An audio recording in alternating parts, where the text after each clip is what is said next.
E aí, galera, beleza? Viram lá o primeiro vídeo? Tranquilo, né? Separar o sujeito do verbo. Hoje a gente vai identificar o objeto, e vai ser um processo tão simples quanto aquele do primeiro vídeo. Esse é o terceiro elemento dos 4 que eu falei, que dá para você aprender, e aí você já vai começar a ter conversas em inglês, né? Estamos montando aí os nossos pilares da conversação. E esse é o segundo vídeo. Simbora para o que interessa. Olha aqui a janela do manythings.org e vou gerar 3 sentenças. They painted the door. They peeled an apple. Bruce drove a car. Beleza. Vamos identificar o sujeito e o verbo em cada uma dessas sentenças, que a gente já vai estar fazendo o processo que nós fizemos naquele primeiro vídeo, né?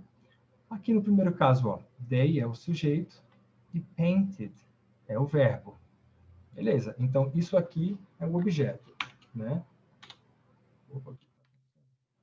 Isso aqui é o objeto. They é o sujeito, peel é o verbo, an apple. De novo, Bruce drove a car, né? Observa, ó, que a parte nova da sentença está toda aqui. E que o objeto, de vez em quando, ele pode ser uma sentença só. Depende se você está falando de plurais que são contáveis ou não, palavras que são contáveis ou não, né? A gente tem essa qualidade aí no inglês de fazer essa separação dos contáveis e dos incontáveis. Isso gera um pouco de confusão, né? Gera um pouco de atrito aí para nós brasileiros, porque afinal de contas nós temos pizza de 4 queijos. E quando a gente vai nos Estados Unidos, eles têm 4 cheese pizza, pizza de 4 queijo. Então, certas palavras não têm plural. Isso aí você vai aprender à medida que você for se misturando mais com o inglês, tá bom? Vamos voltar lá para o vídeo. Então, vamos ver as palavras que apareceram. Ó. Nós temos substantivos, porta, maçã, carro. Todos eles são palavras que são meio independentes, né? Mas observe que na frente de cada um deles, nós temos o a, nós temos o an e nós temos o the. Então, essas 3 palavras que estão aparecendo aqui, elas são artigos, tá bom? E elas são artigos indefinidos, essas duas aqui, e essa última é o artigo definido. O artigo indefinido a, ele vem na frente de vogal longa u e de todas as consoantes. O artigo indefinido n, ele vem antes de palavras que iniciam com vogais. E o artigo definido, ele vem antes de qualquer uma. Qualquer uma. O the é a palavra que mais falamos em inglês, né? Consequentemente, nós temos o do the, que é o som do schwa, que é o som que a gente mais usa em inglês também. Schwa, Danilo, meu Deus do céu, o que é isso? Pois é, em inglês tem algumas coisas aí que a maioria das pessoas não conhecem. Mas vamos lá. Então, presta atenção.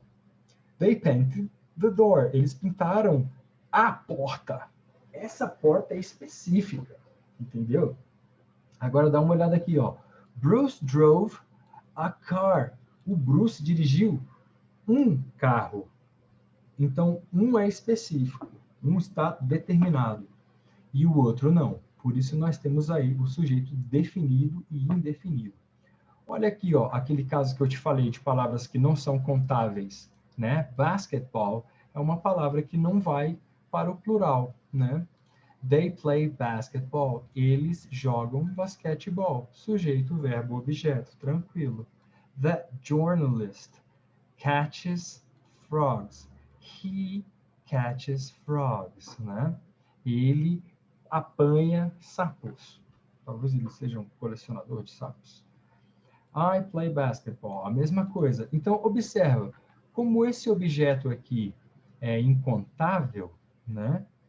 Essas palavras aqui, essas sentenças, desculpa, né? Essas sentenças, elas acabam ficando somente com 3 palavras aí, né? Porque a gente não está contando, a gente não está falando a basketball, né? A gente não está falando the basketball, a gente está simplesmente falando basketball, tá bom? Então, com esse tipo de estrutura, sujeito, verbo e objeto, você vai ser capaz de falar sobre coisas que existem na sua vida. E é isso que eu gostaria que você fizesse, que você usasse essa estrutura e que você começasse a elencar ali palavras que fazem parte do seu dia a dia. Por exemplo, essa xícara aqui está vazia agora porque eu já bebi o café, mas eu bebo café. Então eu posso dizer assim, ó, I drink coffee. Sujeito, verbo, objeto. I have a ukulele, né? I have a ukulele, né? Então, I have it. Você pode melhorar o seu inglês sobremaneira se você começar a se desafiar diariamente. Se você se desafiar a fazer 5 sentenças diárias, seguindo esses moldes, vai chegar a hora que você vai começar a dominar um tipo de estrutura e aí você vai querer ampliar dali, aí vai começar a ter um pouco de dúvida, porque você não sabe como faz, tal. E é assim que funcionou para mim, né? É assim que foi na época que eu morei nos Estados Unidos. Quando eu morei lá, eu tive que fazer o curso de inglês, né? Como brasileiro, meu inglês não era tão bom, eu fui capaz de passar no TOEFL, mas aí eu não passei mais em nada, né? Cheguei lá, comecei a fazer os testes, né? E as redações escrevendo muito errado, né? E eles falaram, ó, você tem que estudar isso aqui, tem que aprender essa língua. E foi na ponta da caneta que eu aprendi. Não foi porque simplesmente eu morei lá, e porque eu morei lá eu aprendi, sabe? Eu conheci um senhor, né? Ele era da Coreia do Sul, mas ele tinha um restaurante. Ele tem, se eu não me engano, né? Ainda está em funcionamento.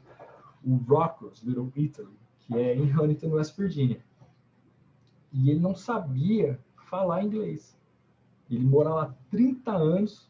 Ele sabia falar assim: bem-vindo ao Rocco. O que você quer comer? O que você quer beber?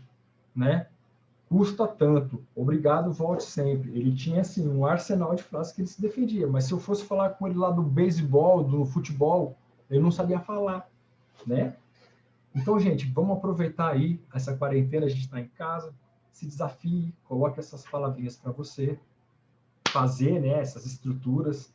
Coloca ali estruturas que fazem sentido para você, manda para mim, eu vou adorar ler, beleza? Gostaria de convidar vocês para virem ao meu grupo de Telegram, que é um grupo voltado para encontros online de conversação simples, onde a gente vai poder praticar esses elementos que a gente está vendo aqui. A gente pode fazer, por exemplo, um dia falando as estruturas de sujeito, verbo, objeto, por exemplo. Aí depois a gente pode falar umas treinando um tempo específico, né? E eu adoraria tê-los comigo nessa jornada. E se alguém quiser aula de conversação, eu também tenho mentorias abertas aí. Cola com nós, let's make some noise, e até a próxima.